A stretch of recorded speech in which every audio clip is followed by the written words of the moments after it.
Once we got the laptop story on the morning news, I felt that there was so much there that we could still do. For example, in the text messages, there's unfortunately the use of the N-word, the liberal use of the N-word. And I thought this was worthy of a story, but I was told that it was not something that interested CBS News. Action. So somehow Hunter Biden is America's favorite son, and his father is Joe Biden, the man who was like the author of the 1994 crime bill, which sent millions of black men to prison. And somehow in this future that we live in right now, the future is crazy because Joe Biden is Uncle Joe and his son is like America's favorite son, but he gets pardoned because of his addiction and his criminal activity, his felonious activity. It's like how in the world the guy who created the crime bill that sent lots of us to prison, and now his son's supposed to go to prison, but he's like, no, we have to have compassion for my son. And I'm like, where was the compassion for the black man? You know, it's also this thing where how do we not see this being erroneous? Like, how do we not see this what we've kind of accused Trump of doing? Like, where he wants presidential immunity, like he's going to pardon himself. He's going to do, you know, we're having critique of him doing this, but we don't see an issue over here where Hunter's caught on camera. This man, he had a laptop. If we have a democracy, if we have like a for real, the media was supposed to be the fourth estate. You know, this is like, according to history, the media is supposed to hold power accountable. Journalists are supposed to go and do the work to make sure that power, we know what power is doing behind closed doors. Then all of a sudden it just became big business and corporations and big money. They own the media. And so the stories we got is all propaganda to sell me a product on a continuous basis. And so they started selling us war, you know, like we grew up in the Bush era, and they sold us 9/11. They showed us the planes, and they ran the story continuously, and they got us all hyped up.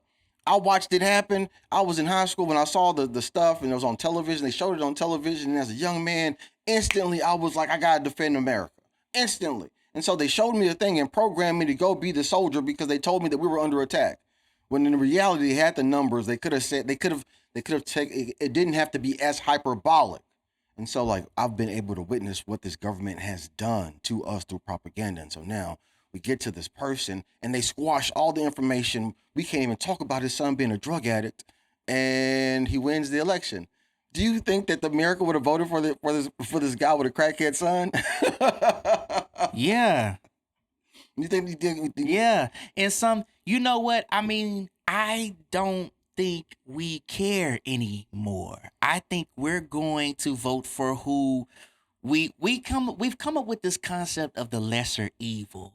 Like, we know about this crime bill situation. People should know by now the internet is a real place. Like, you can go find out all sorts of information. First off, when he tells you that you're not black, just even that's a more contemporary item. Hey, you're not black if you don't vote for me. Like, how do you not have an issue with that? So yeah, I think we would come up with all sorts of ways to go for somebody versus the person we've been told who's a racist and this terrible guy. It's like, it's all to play our feelings. And media's always done that. And then when you come back and you see that people like Roland Martin and you see that Oprah, when you see these people got paid or the production companies got paid, however they got funneled the money, when you see that Meg Thee Stallion, Beyonce, however the money got funneled to these people, now you look back and you say, man, is the black vote just bought and paid for, and every black person who was a spokesperson for the Democratic Party was just a paid individual who was giving us what they were paid to say? Man, my God, man, when I looked up goddamn Al Sharpton, I wanted to know what his history was because I was like, man, how does this guy get into a power? And they say he was just a race hustler in New York and shaking down people. He made like business people. He said, if y'all don't do business with us the way that we want you to do business, then we're going to accuse you of being racist. And this was in the 80s and 90s. He's shaking down businesses using these racial tactics. They say he was involved in some type of thing where like 6-9 people where their lives got ended. It was like chaos and pandemonium. And so when like this person, and so I go back and I look at this individual and I say, how does he go from being this race hustler and then all of a sudden he's working for like MSNBC? Like, what in the world? And isn't he? He's an informant as well. He's a federal informant. What that on tape? It could be true. I don't. Yeah, I'm yeah. just saying, I mean, that's you adding to it. what I'm saying is, A man of many lives. Man, we don't judge character well. A man of many lives. Many lies.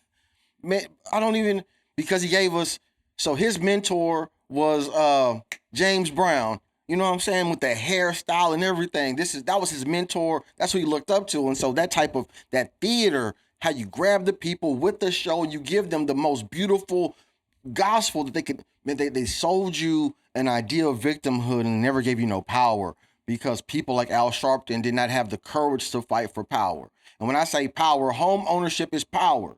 Having the ability to raise your children the way you see fit is power. Our system is so messed up right now that you black person, you Democrat, you liberal, you actually think that the school system is supposed to raise your children. Huh? You've been so absolved of your duties as a parent. You've been so negligent as a father and a mother that you think that the United States government is supposed to raise your children. Hell yeah. I have to talk to these people because like they don't understand what's happening. You've been programmed by the United States government and you run around and you have no idea what's happening to you in your real life. And so when I talk about Hunter Biden, I'm just saying this is a microcosm of you not even understanding how your political system operates. These people, they have a different set of rules, and you're the most powerful citizen that's ever existed in the whole history of the world, and you sitting on your ass looking at a phone. And I'm like, man, put your phone down and go get busy because you see what they have the ability to do.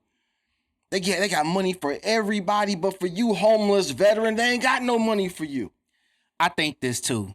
I think that I'm hyped, bro. Nah, cause I get it. Like I really do. What you hold in your hand right now, you just said it. You said it earlier. It's the connectivity around the world. I had this episode on the Charm Hour one time where I was talking about this issue of mass shootings. And I say, you know what's equally as bad and maybe even worse is mass communication. Because who's controlling the communication? Who has the power to put in a certain level of communication out? It definitely influences everyone because some people's first touch of news is on their phones. So this is the era that we live in now. You do have to have people. You have to have people to say, hey, we are going to fact check that. We're not going to censor things, but we're going to be able to have it to where people can differentiate what's the lies. Fact, though? Because right. For every subject that ever existed, there's 100 books written, and it might be 60-40, 50-50, yay and nay on either side, right? And so who's right and who's wrong? Who's right, the Christian or the atheist? Who's right, the Christian or the Muslim? Like, whose philosophy, whose doctrine are we following? Because everyone has a different ideology, and most people don't even have an ideology. Right. I'm glad you said a philosophy because I think philosophically speaking, there can be differences. That's kind of where we have to have those boundaries of respect. I may not agree with your approach, but it's not something so egregious that it infringes on me. I think when you have issues of like, when you're trying to reshape history that may change, like this slavery thing, for instance, they don't want to call slaves anymore. They want to say it's a different level of service.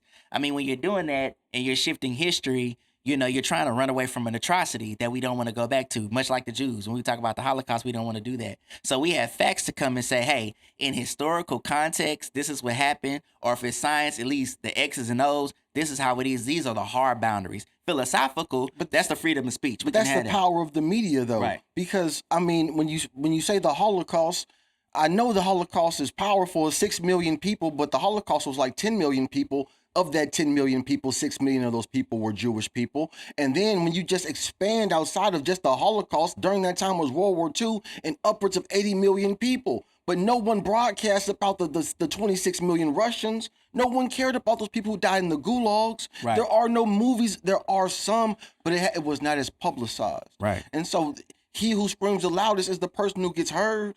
Right. And so, man, are you willing to scream loud and then squabble for the thing that you know is happening? Right. That's true. No one gives a damn about the atrocities happening to the black Americans because we're the richest slaves that ever existed in the history of the world. And we take pride in that position. We are the most proud, overpaid servants in the history of the world. Right.